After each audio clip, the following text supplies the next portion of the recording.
As a result of Qasim's first media interview, a total of 15 newspapers have since published an article from an interview in which he partook in. Alhamdulillah.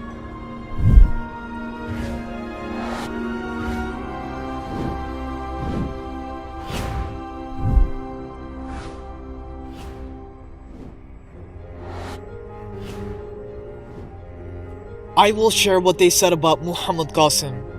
Allah loves mankind more than anyone else, and He is the All-Merciful, the Most Forgiving. He doesn't burden a soul more than it can bear, because He is Al-Adl, the Most Just, which is one of His attributes. It is up to Him to bestow someone with goodness, or a blessing by His mercy. Allah's special mercy is also with the citizen of Lahore, Muhammad Qasim ibn Abdul Karim. He is 42 years old, and for the last 28 years, Allah and Prophet Muhammad sallallahu alaihi wasallam are appearing in his dreams, and this trait of his separates him from the rest of us. In particular, the element of Tawheed, the oneness of God, it is the most prominent and important thing in his dreams. Qasim told us that the thing which takes precedence over the other things in his dreams is to avoid shirk, and that is the key to success. Muhammad Qasim has true love for Allah and his last and final messenger, Prophet Muhammad sallallahu alaihi wasallam. Muhammad Qasim has had the honor of seeing the Prophet sallallahu alaihi wasallam more than 300 times in his dreams.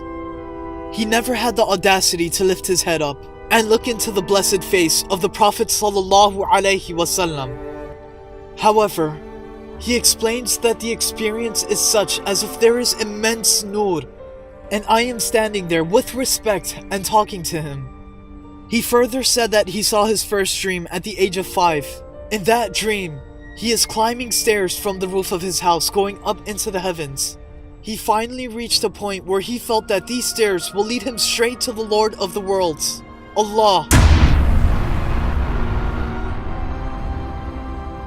Qasim further said that he was about 12 or 13 years old when Allah and Prophet Muhammad sallallahu alaihi wasallam appeared in his dreams for the first time. Then from the age of 17, he has been having such divine dreams consistently. Then in 2014, for the first time, Allah and Prophet Muhammad sallallahu alaihi wasallam had ordered him to share his dreams with everyone. He further added that since then, he has shared his dreams to the websites of all the Islamic countries, to the official and government websites of Pakistan, and Pakistan Army websites. Qasim said that the first sign of his dreams is that the enemy will try to damage and break up Pakistan, but Allah will protect Pakistan and Pakistan will become a leader of the Islamic world. Pakistan will progress a lot and become a highly developed country. It will develop and manufacture everything on its own, even the space shuttles. And such a system of good governance and social justice will be formed that not only the Muslims, but even the non-Muslims from the rest of the world will also come and start living in Pakistan. Pakistan and its army will play a central role in the rise of Islam. During his conversation, whilst highlighting the Pakistan-Indian tensions, Qasim said that in a dream on March 20th, 2017, he saw an Indian conspiracy to paralyze the army of Pakistan. The enemy mixes some chemicals in the food of the Pakistan army, through which an attempt is made to paralyze the army. Then in a dream on May 26, 2018, it was clarified to Qasim that this food is fuel and dollars. Because when there are no dollars, then we wouldn't be able to buy any fuel. And if this happens, then transportation in the country and movement of the army will be affected. Qasim further said that when the enemy starts advancing towards Pakistan, then the people of Pakistan also stand shoulder to shoulder with the Pakistan army, and Qasim also finds himself in the front row to fight the enemies. Qasim further explained that the way Prophet Yusuf alayhi salam had saved the kingdom of a non-believing Egyptian king and its people from the famine and calamity by interpreting his dream and making preparations for the future based on that dream. In the same way, Pakistan will also have to prepare itself in the light of these divine dreams. Qasim also gave a message to the army chief of Pakistan to increase the number of troops to 2 folds. We need to provide maximum facilities to our army and raise its standards so that we can overcome any challenges in the future. Whilst talking to us about World War III, Qasim said that a huge destruction will spread in the Middle East during this war. As a result of the war between USA and Russia, the battlefields will be in the Arab countries. The people of the Middle East will migrate to Pakistan in search of peace, and Pakistan will have to make arrangements to accommodate them and provide them food and shelter. In this meeting, Qasim repeatedly mentioned the black fighter jets, how these jets will defend the borders of Pakistan, and they will be the most advanced aircraft of the world, and they will be unbeatable.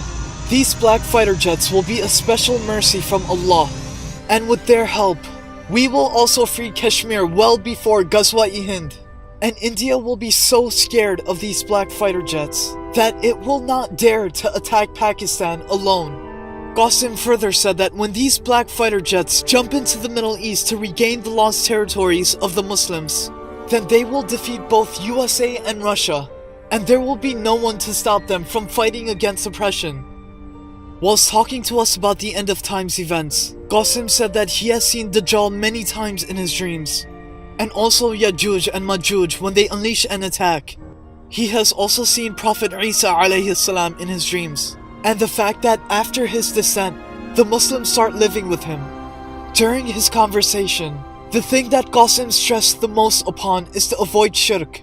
He said that once we try and protect ourselves from shirk and its forms, and run the affairs of the state according to the commandments of Allah, and abolish shirk at the state level, then Allah will shower His blessings and mercy upon us. Only then will He provide us from where we can't even imagine. But until shirk and its forms are completely eliminated, Allah's help will not arrive either, and we will remain lost in darkness and we will not progress.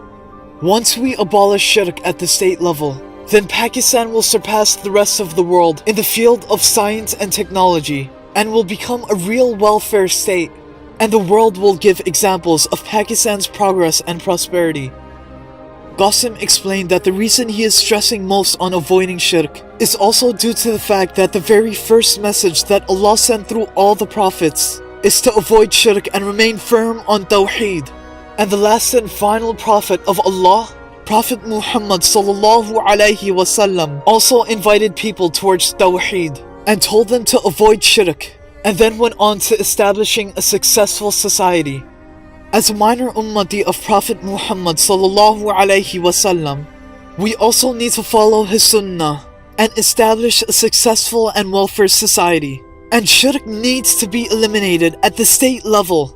The message that Muhammad Qasim gave to the ummah from the depths of his heart is that if they want to succeed, then do not associate any partners with Allah and His attributes, and glorify Allah day and night by doing dhikr of Subhanallahi wa bihamdihi, Subhanallahil Azim, and send peace and blessings upon Prophet Muhammad sallallahu alaihi wasallam all the times by reading Durud Sharif.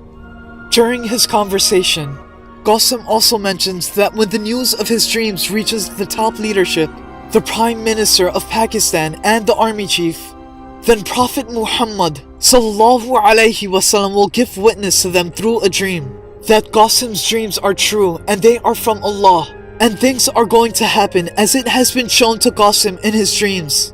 And then by the help of Allah, we also defend Islam and Pakistan from the upcoming oppression.